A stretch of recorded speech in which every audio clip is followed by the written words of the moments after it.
The Murders of the Magic Circle. This is the story of a Swedish criminal gang from the 1930s, Salaligan, and its leader, the Manhunter, who at the time of his arrest was called Europe's most dangerous man. For several years, the gang spread fear in and around a small, quiet Swedish town called Sola. The gang's name, Salaligan, derives from the name of the town, which the members either came from or had some connection to. In the 1930s, Salaligan committed 5 murders and several robberies, becoming infamous across Sweden and even making headlines abroad. They were one of the first criminal gangs of this sort to commit multiple murders, and they are probably still the strangest Swedish criminal gang to this day. Why is this?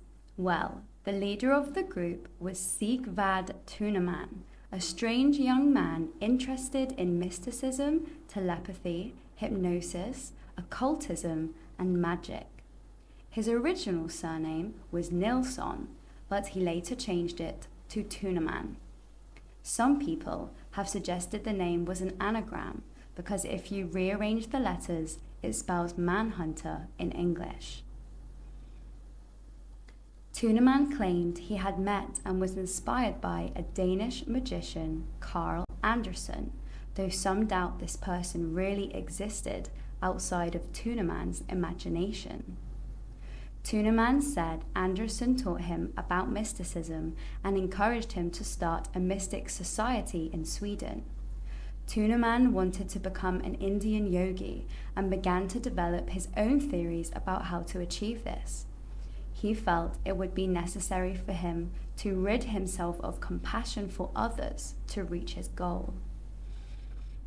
Sigvard Tuneman founded a society called the Magic Circle and recruited young men from the town. Membership was for life. Leaving the society was punishable by death.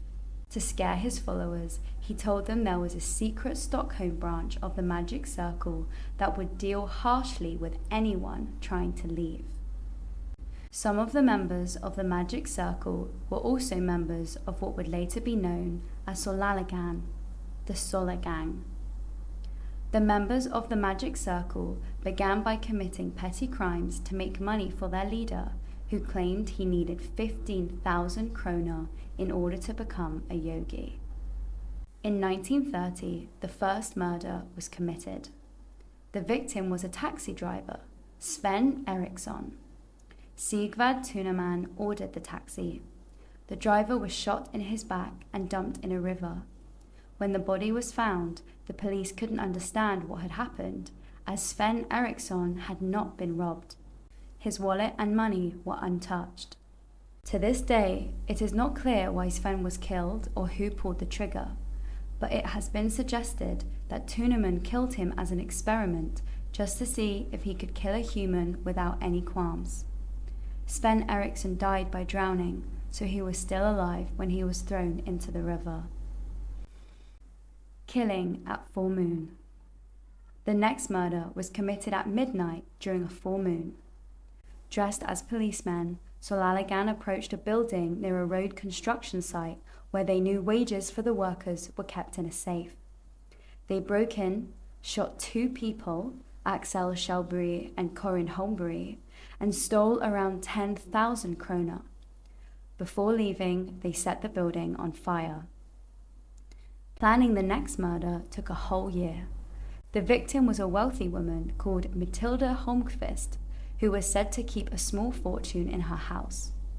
At night, when she was sleeping, Salaligan drilled a hole in her wall and put a garden hose through it, through which they led exhaust fumes from their car, and so they gassed the woman in her sleep. Then they opened her safe and found 6 kroner and 75 öre, not the thousands they had hoped for. They were 2 days too late, as she had deposited 6,000 kroner in the bank just 2 days earlier. Salaligan set fire to her house and left. The police didn't realize it was a murder until years later. Tuneman later said the murder of Matilda Holmqvist was one of 2 crimes he regretted as he looked in through the window after setting fire to the house and saw that she was still moving. So the gas had not killed her, and he realized she must have suffered a horrible death in the flames. The last murder was committed in 1936 at midsummer.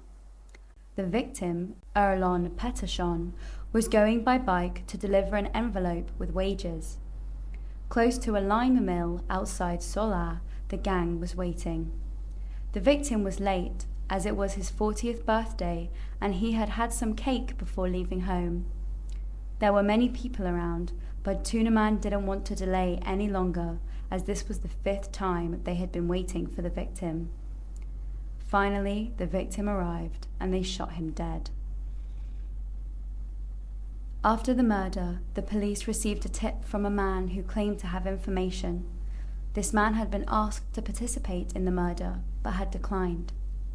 After reading about the crime in the newspaper, he contacted the police. The police were initially skeptical, but eventually arrested the gang, and so Salaligan was exposed.